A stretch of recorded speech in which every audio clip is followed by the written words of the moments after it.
Ladies and gentlemen, welcome back to Driven Wyld. Today we are talking about I got scammed on Skipcart. Here's what happened. So in the catering delivery space, there is this scam that has been going around that has actively done serious harm to the gig workers who happen to be taking catering orders. Usually you would find this with direct partnerships with what their corresponding platforms, such as Deliver That and Pollo Tropical. We've talked about that on this channel. But this was an easy cater order on Skipcart. So it seems this scam has taken a more evolutionary stage and involves deeper issues between platforms and support teams, or better put, lack thereof. So in this video, we are talking about what exactly happened with this catering order, how this growing scam is so harmful for gig workers, and everything in between. But before we do that, let's go over a quick disclaimer. The content of this video does not contain, is never intended to be, legal, business, financial, tax, or health advice of any kind. This video is for entertainment purposes only. It is advised that you conduct your own research and consult qualified professionals before applying anything you find online. I also want to be clear that everything that we're going to be going over is very market to market and case by case, and what applies to me and my market may not apply to you. So with that said, let's get started. What happened? So last night, I received an Easy Cater order on July 12th, 2025 on Skipcart. That order was going to Bar Louie and was for $112.30. Which on a Saturday at 4 p.m., that's phenomenal. I rarely get catering orders on a Saturday, and especially of this size with a $100 tip, I'm thrilled. And obviously, when I get them, I make sure that time is blocked out, I get there on time, I have all my equipment, etc. I also have to make sure I'm declining other routes that I would have otherwise taken during that time, and make sure that I was in the general area as opposed to where I would normally be. And if I had a route that was going to spill over or had the potential to spill over during that time, I would have to say no so I don't end up late and I know that I could fulfill the order. So I declined those orders that would be stuck in that time frame, which is unfortunate, but I did what I had to do. Until I woke up the next morning to messages saying the order is no longer assigned to me and I would have to ask support for any questions.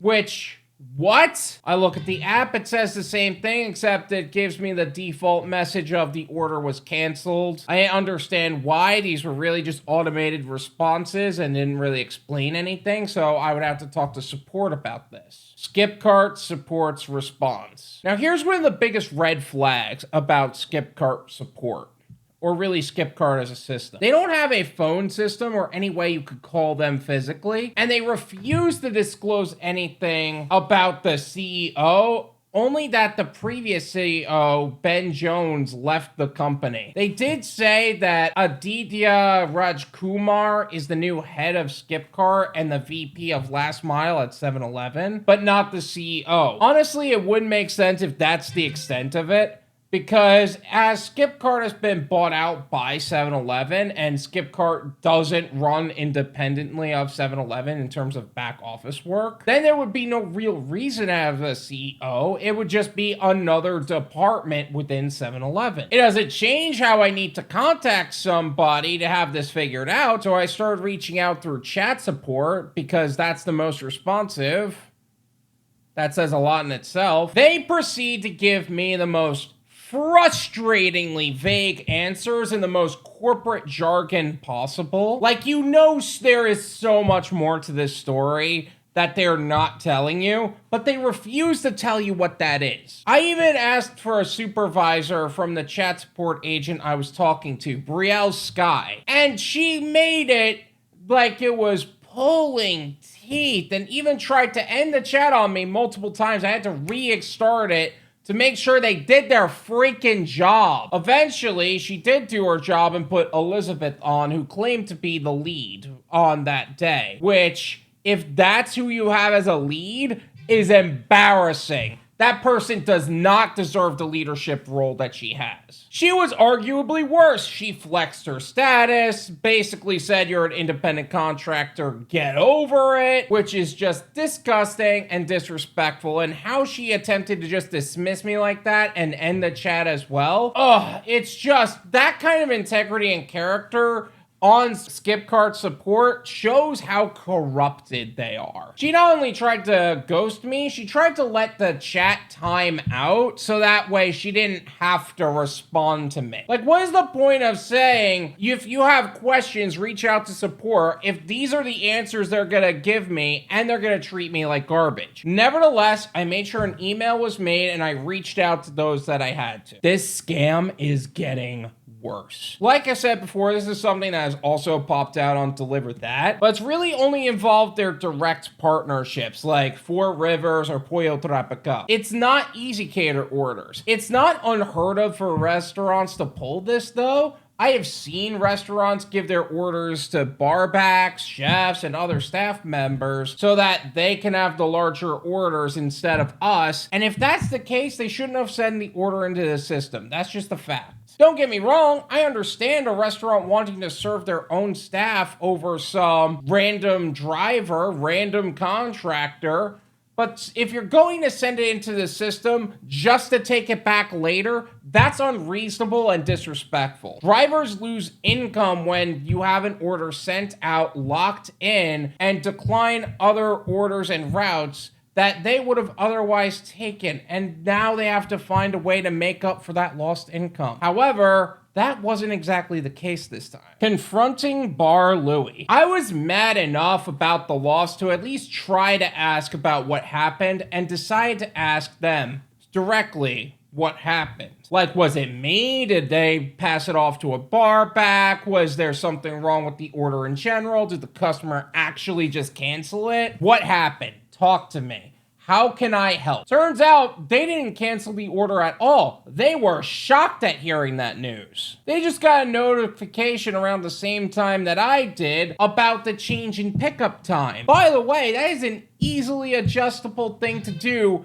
in the Skipcart system without causing a cancellation or unassigning. And they said that they would have to take it up with Easy Cater because Skipcart has proven they are useless as snowshoes in summer, and I would just have to contact Easy Cater about it. Confronting Easy Cater. First of all, their phone number that is posted online doesn't go to the dispatch team, it goes to the orders team. And apparently they have no way of contacting the supervisor department outside of emails, which honestly is total bullshit in my opinion. Like, if you're going to have supervisors in the system at all, why only have them reach out via email? That makes no sense. Honestly, I thought the whole thing was nonsense. They did say they sent an email to the supervisor department on my behalf, and they did give me some insight on how this could have happened systematically. But in order for them to respond, it would take 24 hours. I have made this complaint midday today, around 12 or 1 o'clock. So if I was going to get that order, it would be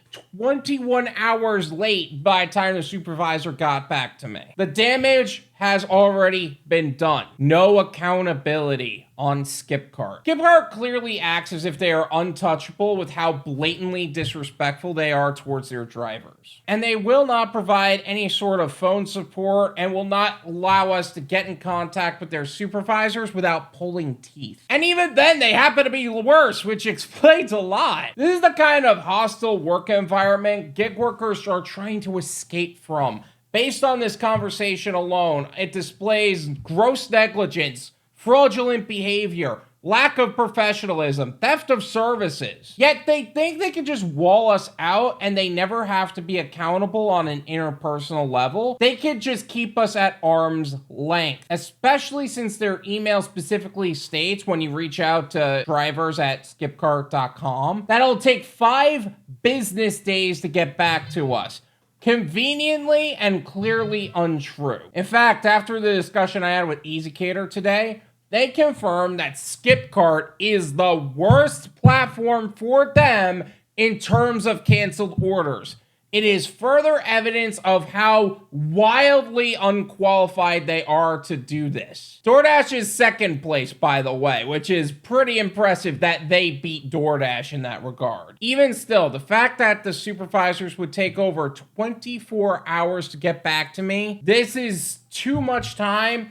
and will inevitably leave me to lose the order and lose important income for my business. The importance of diversification. One of the things I constantly preach on this channel is the importance of having a diversification of income. That goes beyond simply diversifying and having multiple apps, although that is very important. It means having multiple means of earning income, which is why I have other ways of making money. I have a YouTube channel where I can edit and post content. I have other forms of content creation I can conduct. I reached out to other restaurants about my DSP and also gotten some information on how I could do business with Bar Louie. There are other ways I could build my business that are vital for growth. If I didn't have all this, I would be dead in the water and just have to take the loss with no ways of actually earning more on top. Instead, I took a proactive approach to accountability, made the proper posts about this, emailed who I had to, and found ways to maximize my time and energy. These things and more are things I constantly talk about in the Driven Wyld Discord server. The Driven Wyld Discord community is exclusive for gig workers looking to expand their knowledge and expertise in their self-employment and entrepreneurial journeys. I've partnered with high-level professionals to bring you some of the most exclusive benefits based on your personal needs as a gig worker. Exclusive professional opportunities and gig postings. More live streams with high-level professionals in our industry. Educational systems designed to help you build your own delivery service provider, as well as other scalable opportunities. Driven Wyld is also kicking off its Build Your Own Delivery Service Provider course. We are changing the game and transforming how businesses serve customers and how gig workers get greater opportunities. So whether you're a gig worker looking for more opportunities to earn or looking for an exit strategy because the gig economy is an income bridge to what would be a long-term goal and not simply the goal, and you'd like to see something with growth potential and scalability, there's something here for you. Check the link in the description to get started making the most amount of money in the least amount of time and in the safest possible way. We are excited and looking forward to helping you secure your financial future. Thank you so much for watching. I really appreciate it. As always, make sure to hit the like button, subscribe if you're new, and I'll see you guys next time.